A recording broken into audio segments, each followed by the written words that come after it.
The party is over. The silence scares you, doesn't it? Listen, you worked through the holidays. You pushed through your birthday. You told yourself, after this, I'll rest. And now, nothing. The silence is deafening. I know what you're feeling, that hollow space in your chest, like you've been running at full speed and suddenly the ground disappeared beneath your feet. You're afraid to look at it. Years ago, I finished a project I'd poured everything into. The moment it ended, I felt empty. Not relieved, empty. I panicked. I looked for the next mountain to climb immediately, anything to avoid the quiet. It took me years to understand. The void wasn't punishment. It was an invitation. The sun left Capricorn on January 19th. For a month, you've been under Saturn's watch, the taskmaster, the builder. Capricorn season is a marathon of discipline, goals, deadlines, proving your worth through output. But when the sun moves into Aquarius, Saturn's grip loosens. The structure disappears. And without the structure, who are you? You're standing at the edge of the void right now. Most people run, fill it with noise, another goal, another distraction, another climb. But what if the void is not empty? What if it's full of something you've been avoiding? You fear stillness because your identity is built on motion. Capricorns are builders, mountains, empires, legacies. You don't rest at the summit. You look for the next peak before your lungs have caught their breath. But here's the trap. Your identity became the climb, not the view, the climb itself. When the climb stops, you don't know who you are. This is not weakness. This is programming. Saturn taught to you early. Rest is weakness. Stillness is failure. If you're not producing, you're not valuable. If you're not moving, you're dying. So you learn to equate your worth with your output. Your resume became your identity. Your achievements became your armor. And now, the armor is off. The silence terrifies you because it forces you to meet the person underneath. The one who exists without the titles, without the accomplishments, without the constant validation of, well done. This is the shadow of Capricorn, the tyrant. The voice that says, you don't deserve to stop. But listen, Saturn is not your enemy. Saturn is the father who wants you to grow up. And part of growing up is learning that your worth is not measured in output. It's inherent. It exists whether you produce or not. Psychologically, this pattern has a name: post-goal depression. You achieve the milestone, the dopamine spike fades. The structure that held you together dissolves. High achievers are particularly vulnerable because their entire nervous system is wired for pursuit, not arrival. The ancient Romans understood this. After Saturnalia, the festival of Saturn, came a period of chaos.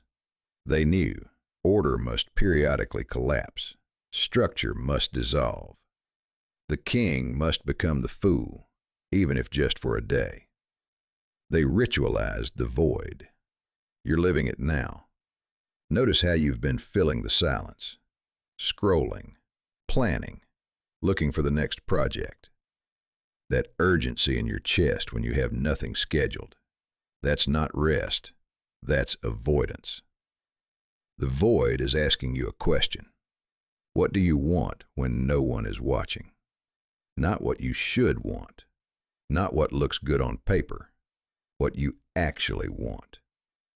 And you're terrified of the answer. Because if you admit what you truly want, you might have to change everything. The career, the relationship, the life you've built brick by brick.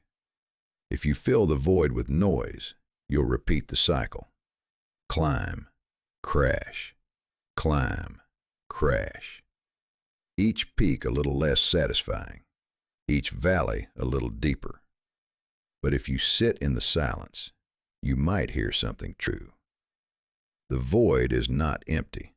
It never was.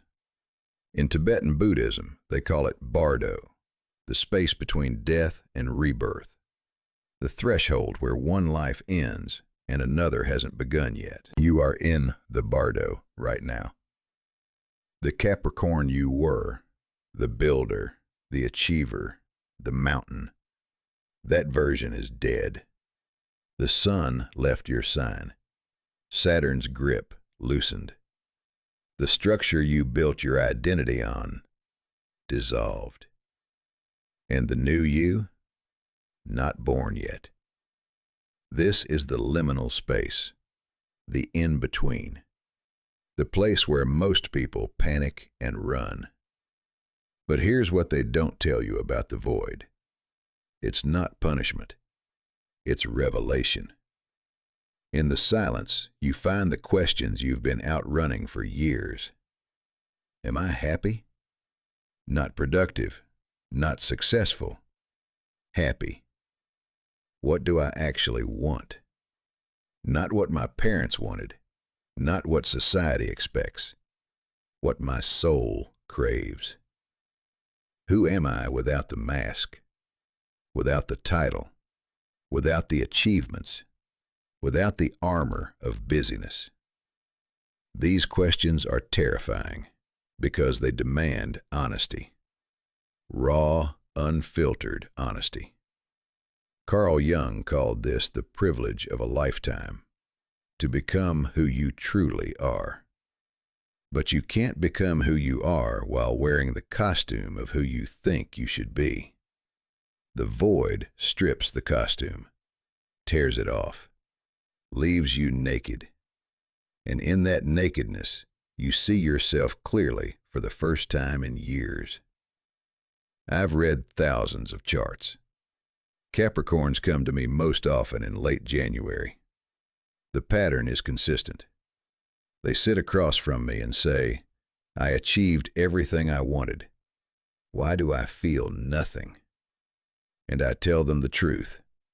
Because you achieved what you thought you should want, not what your soul wants. The void is showing you the difference. That hollow feeling in your chest. That's not emptiness. That's space.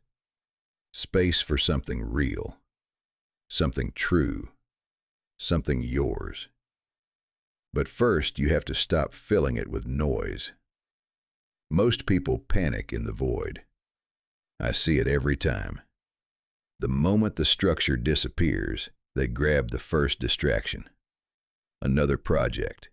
Another relationship. Another mountain to climb. This is what Seneca warned about 2,000 years ago. He who is everywhere is nowhere. Busyness is not purpose. It's anesthesia. You're not looking for the next goal. You're running from the silence. Because silence forces you to confront the question you've been avoiding. What do I actually want? Not what your parents wanted. Not what society expects. Not what looks good on paper. What do you want when no one is watching? That question terrifies you. I know, it terrified me too. But here's the truth. You can't fill the void with more work. You can only fill it with meaning. And meaning is not found in motion. It's found in stillness. Listen, here's what you do. Set a timer. 10 minutes. No phone, no music, no podcast. Just you and the silence. Sit. Breathe. Let your mind scream. It will. The tyrant will rise. The voice that says, you're wasting time. You should be doing something productive. Don't fight it. Observe it. That voice kept you alive. It built your empire. But it's also the prison guard. Thank it. Then release it. Say this out loud. I am valuable, even when I am still. Say it until you believe it. Next, write this question down. What do I want when no one is watching? Don't answer immediately. Let the question sit. Sleep on it. Walk with it. The answer won't come today, but it will come. And when it does, you'll know, because it won't feel like obligation. It will feel like recognition. We're in the energy of 9 right now, the end of January. Number 9 is about release, completion, letting go of the old skin. This is the perfect time to shed the identity you've been carrying, the one that says your worth equals your output. The new cycle begins in February. Aquarius energy, liberation, innovation, flight. But you can't fly carrying the weight of who you used to be. Empty the cup first. If you do this work now, the next goal you choose will be different. It won't be about proving something. It will be about expressing something. That's the difference between ambition and purpose. Ambition asks, what will they think? Purpose asks, what is true? The void is giving you the chance to choose truth.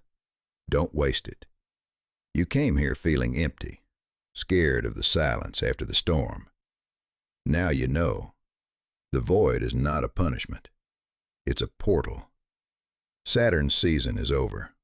The climb has paused. The structure you built your life around has dissolved. This is not the end. This is the space before the beginning. The poet Rumi said, "The wound is the place where the light enters you." Your emptiness is not a wound. It's an opening. Through it, something new can enter. But only if you stop filling it with noise. The sun moves deeper into Aquarius now.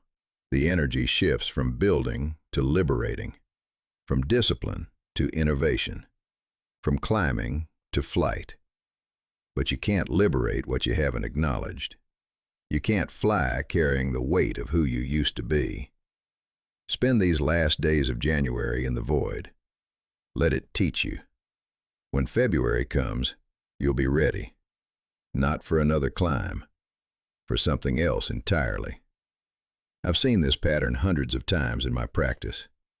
The people who run from the void repeat the cycle. Climb, crash. Climb, crash. The people who sit in it transform. They come back different, quieter, clearer, no longer performing. They've stopped asking, "What should I do?" and started asking, "What do I want?" That's the shift. You're not broken. You're between chapters. The old story ended. The new one hasn't been written yet. You're holding the pen. But first, you have to put down the mask. If you're watching this, it's not an accident. Synchronicity brought you here. The void called you by name. It knew you were ready. Listen to it. Not with your mind, with your gut. The silence is not your enemy. Long pause. It's your teacher, and it has something to say. Turn the page slowly. The next chapter is waiting, but it won't begin until you finish this one.